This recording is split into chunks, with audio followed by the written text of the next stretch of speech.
کہ رمضان کا پاکستان کے ساتھ کیا تعلق ہے؟ کوئی تعلق ہے یا نہیں؟ پاکستان بھی نازل ہوا ہے اسی ماہ مبارک میں اور اسی شب قدر میں، اسی لیلہ مبارکہ۔ اتفاقی تو نہیں یہ بات، اس کائنات میں کوئی شے اتفاقی ہوتی نہیں، اللہ کے اذن سے، اللہ کی پلاننگ سے، اللہ کے فیصلے سے۔ تو جو بھی ہوا ہے وہ اذن رب سے، حکمت رب کے تحت۔ فیہا یفرق کل امر حکیم کب نازل ہوا؟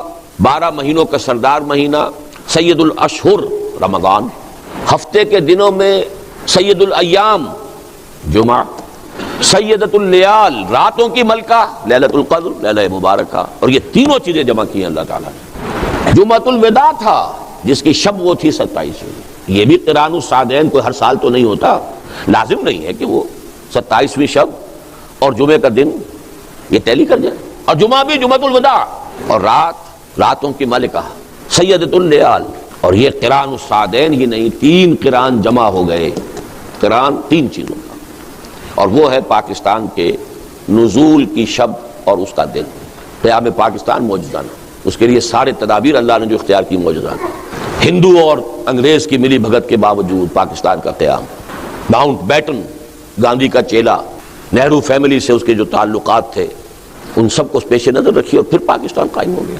الترغیب والترہیب میں ایک حدیث بیان ہوئی ہے اور اس میں بتایا گیا ہے کہ شب قدر میں فرشتے جب اترتے ہیں تو ان کے ساتھ ایک بڑا سبز جھنڈا ہوتا ہے۔ پاکستان شب قدر میں قائم ہوا اور اس کا جھنڈا بھی سبز منتخب کیا گیا۔ اور پاکستان جب مارز وجود میں آتا ہے، نواب آف کلات پاکستان کے حق میں ووٹ دینے کے لیے آمادہ نہیں ہے، لیکن ایک رات قبل جب الیکشن ہوتے ہیں تو وہ پاکستان کو ووٹ دے دیتا ہے۔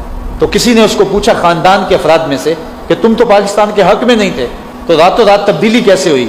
تو کہا کہ مجھے رسول کریم خواب میں ملے اور حضور نے ارشاد فرمایا ہے کہ ووٹ پاکستان کو دینا ہے۔ تو پاکستان کو کوئی کیسے توڑ سکتا ہے؟ پاکستان کے صوبے بھی حضور کی مرضی سے بنے ہیں۔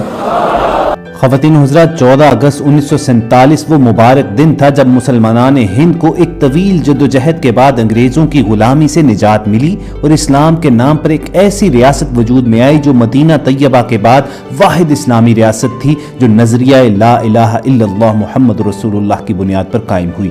اسی لیے اہل نظر اس مملکت کو مدینہ ثانی کہتے ہیں، کیونکہ یہ ریاست محض ایک حادثے کے طور پر وجود میں نہیں آئی، بلکہ یہ پاکستان اللہ کے رازوں میں سے ایک راز ہے اور اس کے رازوں کو اس کی نشانیوں سے سمجھا جاتا ہے۔ آئیے آج ہم کچھ ایسی ہی نشانیوں پر غور کرتے ہیں۔ پاکستان اللہ کے سب سے پیارے دن جمعۃ المبارک کو، سب سے پیارے مہینے رمضان المبارک میں اور سب سے عظمتوں والی شب لیلۃ القدر کو وجود میں آیا۔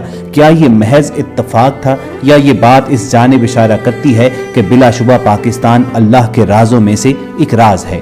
پاکستان کا نام ہم سب جانتے ہیں کہ چودھری رحمت علی صاحب نے صوبوں کو مد نظر رکھتے ہوئے تجویز کیا تھا، یعنی پے سے پنجاب، الف سے افغانیہ، کاف سے کشمیر، سین سے سندھ اور تان سے بلوچستان، لیکن وہ بھی اس نام کی حقیقت سے ناآشنا تھے۔ اس نام کی مدینہ طیبہ سے کتنی خوبصورت مناسبت ہے، اور وہ مناسبت یہ ہے کہ پاکستان کا عربی میں ترجمہ ہی مدینہ طیبہ بنتا ہے۔ یہاں پر سوال اٹھتا ہے کہ وہ کیسے؟ تو سامعین و ناظرین غور فرمائیں کہ پاکستان فارسی کے 2 لفظوں کا مجموعہ ہے، پاک اور استان۔ استان فارسی میں علاقے کو کہتے ہیں، رہنے کی جگہ کو کہتے ہیں، یعنی شہر کو کہتے ہیں، اور شہر کو عربی میں مدینہ کہا جاتا ہے اور پاک کو عربی میں طیب کہا جاتا ہے۔ جیسے ہم اپنے بچوں کو پڑھاتے ہیں کہ پہلا کلمہ طیب، طیب میں نے پاک، یعنی پاکستان کا عربی ترجمہ ایک لحاظ سے مدینہ طیبہ ہی بنتا ہے۔ کیا یہ بات بھی محض اتفاق ہے یا کسی اہم قدرتی رویے کی جانب اشارہ کرتی ہے، کسی بہت بڑے الہی پلان کی طرف اشارہ کرتی ہے؟ پھر ایک نظر دنیا کے نقشوں پر دوڑائیں، آپ دیکھیں گے کہ پاکستان دنیا کا واحد ملک ہے کہ جس کے نقشے پر بھی اسم محمد صلی اللہ علیہ وآلہ وسلم بنتا ہے۔